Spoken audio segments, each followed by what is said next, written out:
Et bonjour YouTube, j'espère que vous allez bien. Aujourd'hui, vidéo un peu spéciale, on va parler un peu de l'explosion des prix à l'arrivée du championnat de France. Vous le savez, le championnat de France est maintenant dans entre 30 et 40 jours.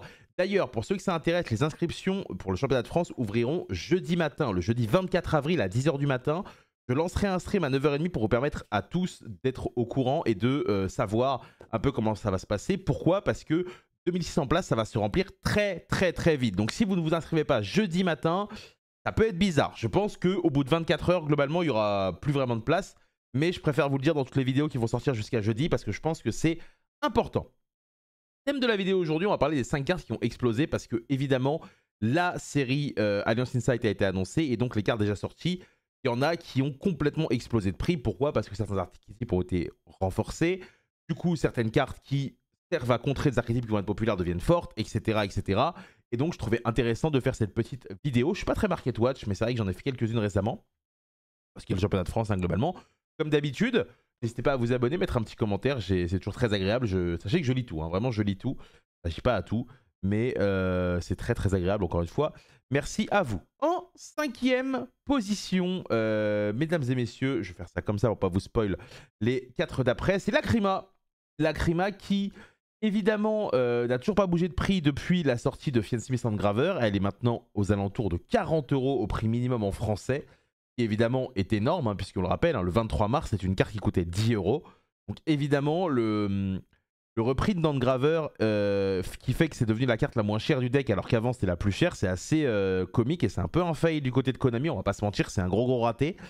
Et donc clairement, on est très déçu de voir que cette carte aujourd'hui dépasse les 40 € si on a envie de jouer Fiend Smith, notamment avec le nouveau deck Evil Twin. On en a parlé sur Twitch aujourd'hui, j'en parlerai demain en vidéo. La vidéo sera consacrée à ce deck-là.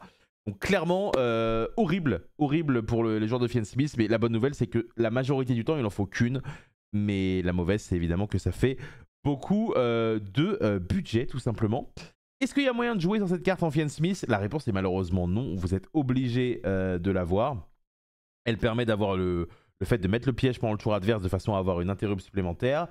Elle permet d'avoir des niveaux 4 si vous la combinez avec Ryzil. Elle est vraiment excellente cette carte. Et donc à partir de là, malheureusement, pas le choix. Et elle ne baissera pas d'ici le championnat de France. Ensuite, numéro 4, une carte qui va avec Lacrima, mais qui elle est nécessaire peut-être dans 2 exemplaires, voire 3 en fonction de ce que vous faites. Tract du démon forgeron, excusez-moi, je prenais un peu de respiration, qui pareil, 23 mars, coûtait environ 10 € et n'a pas arrêté d'augmenter avec le temps. Tract du démon forgeron est une carte qui est obligatoire également dans le deck pour avoir une special summon avec la Lerie. Elle permet de stabiliser votre deck.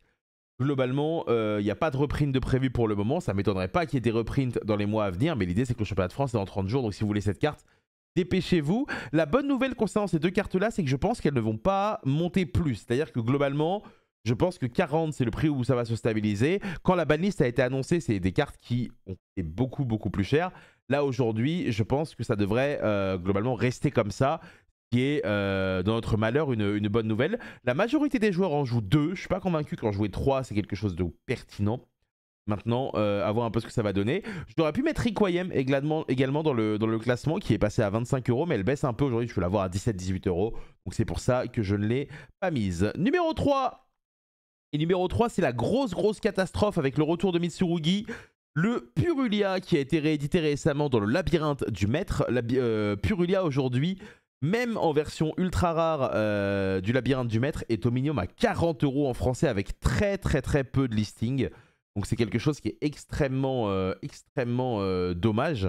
Parce que le but de la réédition était de faire en sorte que la carte soit available, disponible pour les joueurs. Aujourd'hui, c'est très difficile de l'avoir, même en secrète, c'est le même prix, c'est 30 €, là vous le voyez. Donc clairement compliqué. Alors évidemment, pour les fans ici de grosses raretés, c'est 120 € si vous la voulez en Quarter Century. Donc clairement, Purulia est une carte qui n'est pas obligatoire pour le moment, mais la méta va évoluer et peut-être qu'elle le deviendra. Donc du coup, il y a un monde où ça bouge, mais clairement, aujourd'hui, vous ne pouvez pas avoir un Purulia à moins de 40 € et c'est quelque chose qui est extrêmement frustrant puisque c'est des cartes qui sont jouables évidemment x3. Est-ce que ça va monter? Je sais pas. Honnêtement, je ne sais pas du tout. Le fait que le labyrinthe du maître soit une extension qui a été très peu ouverte finalement par les joueurs, parce que Seven Tachyon n'est pas une carte qui aujourd'hui est très populaire pour le moment, fait que aujourd'hui en France, il y en a littéralement 11 de disponibles en ultra rare. Donc du coup, c'est potentiellement très compliqué aujourd'hui de se procurer évidemment cette carte sans mettre le prix. Et on va pas se mentir, ça dégoûte un peu. Ça dégoûte un peu. Numéro 2, Rituel Mitsurugi. Rituel Mitsurugi qui est en train de spike. Hein, vous voyez la courbe qui est exceptionnelle. Les cartes de Alliance Insight ont été annoncées. On sait que les Mitsurugi seront en low rareté, ce qui veut dire que du coup, les nouvelles cartes ne coûteront pas cher, mais à le contrario, celle-ci est en train d'exploser en termes de prix. Elle devrait atteindre très très facilement les 30 €, voire plus. Il y en a eu beaucoup en circulation. Après, à voir si le Suda va être ouvert, à voir s'il en faut absolument 3. Moi personnellement, j'en joue 2 actuellement. Mais voilà, globalement, un peu ce que ça donne au niveau des prix. Vous ne pouvez pas l'avoir à moins de 26 €. Et évidemment, très très très frustrant. Et si vous en voulez 3, le premier playset est à 30 € pièce. Donc, du coup, c'est un peu frustrant, évidemment, puisque quand vous commandez sur des sites, il y a des frais de port. Si jamais on veut s'amuser à avoir un deck qui bling, qui pimpe un peu et avoir des Quarter Century, pour une Quarter Century qui va être très populaire et qui va être méta, c'est pas si cher, 60 € honnêtement. Maintenant, évidemment, 60 € c'est un gros budget, mais pour les joueurs qui veulent se faire plaisir, c'est quelque chose qui reste, selon moi, très correct pour une Quarter Century, en tout cas de cet Agabi, avec un effet aussi violent. Mais clairement, l'Ultra est en train de monter, donc pour le coup, il est peut-être déjà trop tard. J'arrête pas de le dire tous les jours en stream que Rituel Mitsurugi, c'était la carte à récupérer. Il y avait moyen de les récupérer pour 10-12 € encore il y a de cela moins d'un mois. Donc clairement, foncez si jamais ça vous intéresse de jouer ce deck. Si vous en avez rien à foutre, peut-être que vous avez des Rituel Mitsurugi à lâcher et la hausse des prix vous convient pour pouvoir potentiellement récupérer les cartes qui vous intéressent évidemment. Dernière carte, et ça va être notre top 1. C'est la carte qui a le plus explosé, mesdames et messieurs, c'est Mulcharmy Meowls. Mulcharmy Meowls est en train de complètement exploser à cause notamment de la supériorité annoncée, peut-être fausse, mais annoncée de Malice de la part de la majorité des joueurs expérimentés.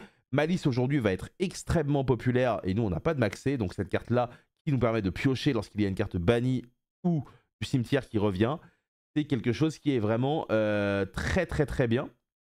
Et donc à partir de là, Mulcharmy Meowls, c'est une carte qui aujourd'hui a grimpé à minimum 65 €, qui est particulièrement affolant. Je ne sais pas ce que vous en pensez, mais j'imagine qu'il y a beaucoup de joueurs qui vont du coup se passer de la carte et donc être affaiblis contre Malice parce que la carte aujourd'hui, non seulement elle est chère, mais surtout il n'y en a pas beaucoup. Regardez, pour la dernière extension, il y en a littéralement 1, 2, 8, 9, 13, 14, 15, 16. Il y en a 16, hein. 16 dans toute la France, qui est évidemment extrêmement flippant. Donc clairement, Meowls, j'espère que vous avez fait comme la majorité des joueurs qui peuvent se le permettre, c'est de prendre au début. Parce qu'au début, on pouvait se procurer cette carte pour 20-30 €. Maintenant, aujourd'hui, clairement, on est sur une carte qui est en train d'exploser. Et c'est probablement la carte, parmi les 5, celle qui a le plus de chances de continuer de monter, selon moi, c'est celle-là. Parce que c'est une des cartes qui est indispensable pour le CDF, pour moi en tout cas, et qui, du coup, devrait continuer à monter. Donc, globalement, on est sur une carte qui fait très très peur. Voilà un peu pour les 5 cartes qui sont en train d'exploser. J'espère que vous avez passé un bon moment. Pour ceux qui regardent cette vidéo avant 19 h, sachez qu'à 19 h, je vais streamer un tournoi que je vais aller jouer à Ludo Trotter Tour. En gros, on va jouer avec les cartes post-Aline. Donc en gros, on va jouer avec des proxys parce que les cartes ne sont évidemment pas sorties encore. Il y aura la preview ce week-end. Et donc ça va être très sympa. Donc, si vous voulez passer sur ma chaîne Twitch, c'est assez rare qu'il y ait des lives le soir, mais ça vaut le coup. Par contre, demain matin, il n'y aura pas de live. C'est le journée off, vous connaissez, le mercredi. Le mercredi, c'est Loot, c'est World of Warcraft évidemment. Voilà. Merci à vous d'avoir regardé cette vidéo. Comme d'habitude, n'hésitez pas à vous abonner. Et je vous souhaite à tous une très très bonne soirée. Au revoir.